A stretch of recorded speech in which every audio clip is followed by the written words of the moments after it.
I believe in the real estate agent. I believe we are the foundation of this business. We are the boots on the ground. We're the people interacting with the clients. We're the ones finding the clients. You are the business, guys. You are the business. We're all business owners. If you want to be more purposeful about it and grow a bigger, better career, but I work on the business. Everybody in real estate, we all know largely what to do. What separates the top 20% and everybody else?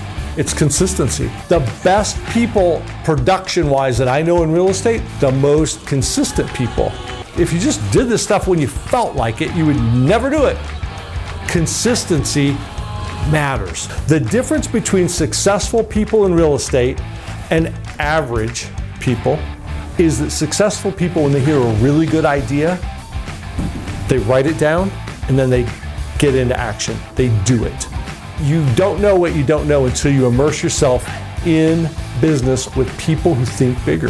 Having a tribe of achievers that you're connected to. When you have this big tribe, there's never going to be a problem you won't be able to solve in your business.